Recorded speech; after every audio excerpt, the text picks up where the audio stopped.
और हमारे साथ आर्थिक मामलों के जानकार आकाश जिंदल इस वक्त जुड़ चुके हैं। आकाश जी, बहुत बहुत स्वागत आपका। रिपब्लिक भारत से बात करने के लिए बहुत बहुत शुक्रिया। पहला सवाल तो मेरा यही है, ये पैकेज इस वक्त कितना जरूरी था और इससे भारत की इकोनॉमी को कितना बड़ा पुश मिलने वाला है? देखिए, ये पैकेज बहुत बहुत जरूरी था। मेरे हिसाब से प्राइम मिनिस्टर साहब की टाइमिंग बिल्कुल सही है।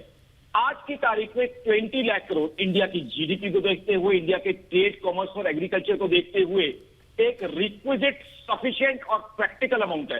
तो मेरे हिसाब से प्राइम मिनिस्टर साहब ने बहुत बढ़िया टाइमिंग का एग्जीबिशन किया। आज वो वक्त है जब हमें इतने बड़े पैकेज की रिक्वायरमेंट थी। देखिए, कुछ डेटा आपके साथ शेयर करूंगा मैं।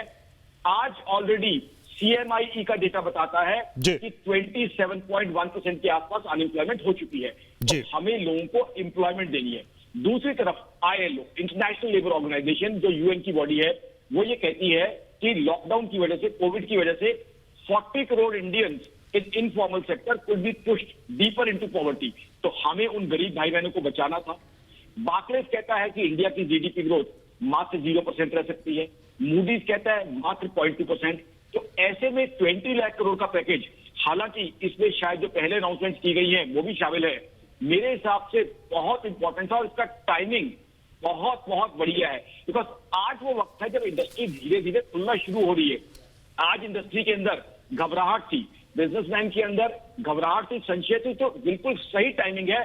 अब उनके लिए बहुत बड़ा एक बेसिस मिल गया, उनको एक पिलर मिल गया कि हाँ, अब हम खुलेंगे तो सरकार की तरफ से हमें कई तरह के टैक्स कंसेशन, कई तरह के सॉफ्ट, कई तरह के इंसेंटिव मिलेंगे। तो इंडस्ट्री को खुलने के लिए एक बहुत बड़ा स्टिमुलस मिल गया है। उनको लगा है कि हाँ, देश के प्रधानमंत्री एक बड़े भाई की तरह हमारे साथ खड़े हैं। मेरे हिसाब से प्रधानमंत्री साहब ने बहुत अच्छा काम किया। पहले जब रिक्वायरमेंट थी तो लॉकडाउन किया, जिंदगियों को बचाया। सबसे इंपॉर्टेंट होती है ह्यूमन कैपिटल, उसको बचाया। अब जैसे जैसे सिचुएशन बढ़ रही है कि हमें थोड़ी ओपनिंग अप करनी है, लॉकडाउन को धीरे धीरे खत्म करना है, तो इकोनॉमिक पैकेज, और वो भी एक ह्यूज क्वांटम के साथ अनाउंस किया, ताकि जो इंडस्ट्री, बिजनेसमैन, ट्रेड, कॉमर्स दोबारा से अपने पांव पे खड़े होने की कोशिश कर रहे हैं, उनको ये समझ आ जाए कि सरकार उनके साथ मजबूती से खड़ी है इस तकलीफ के वक्त में। मेरी एक्सपेक्टेशन ये है कि इसके अंदर इनकम टैक्स के और GST के मैसिव जो है कंसेशन होने की मैं एक्सपेक्टेशन कर रहा हूं। हालांकि 4 बजे सारा कुछ क्लियर होगा। बिकॉज आज की तारीख में क्या है, अगर GST रिड्यूस कर दी जाती है तो चीजों के दाम कम हो जाएंगे, तो परचेजिंग बढ़ेगी। एक आदमी खर्चेगा, 50 आदमी जो है उससे कमाएंगे। उससे क्या होगा, इंडिया की इकोनॉमी की जो सबसे बड़ी स्ट्रेंथ है, डिमांड और कंजम्पशन, वो बूस्टअप हो जाएगी। अगर डिमांड और कंजम्पशन में बूस्टअप कर लेते हैं तो उससे सबसे इंपॉर्टेंट हम एम्प्लॉयमेंट दे पाएंगे। अगर हमारे भाई जो अभी अनएम्प्लॉयड हुए हैं उनको हम दोबारा एम्प्लॉयमेंट दे पाते हैं तो उससे क्या होगा, अनएम्प्लॉयमेंट एरेडिकेशन जैसी होगा, एम्प्लॉयमेंट जैसी लोगों को देंगे हम, उससे बाकी की समस्याएं ऑटोमेटिकली दूर होती जाएगी।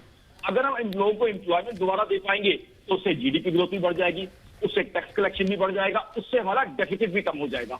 उसके अलावा प्रधानमंत्री ने कल मिडिल क्लास की बात की है। देखिए, मिडिल क्लास भी काफी बुरी तरह से इम्पैक्ट हुआ है। बहुत लोगों की सैलरीज कम हुई हैं, कुछ मिल नहीं पाई हैं, जो कंसल्टेंट थे, दुकानदार थे, उनको इनकम्स नहीं आ पाई हैं। तो कहीं ना कहीं मिडिल क्लास को भी निश्चित तौर पर आकाश जी, एक बड़ी उम्मीदें जगी हैं कि जो एक सुस्ती आई थी उसको एक बड़ी तेजी मिलेगी और गांव से लेकर शहरों तक लोगों को एक तरीके से नई उम्मीदों का संचार हुआ है इस पैकेज के ऐलान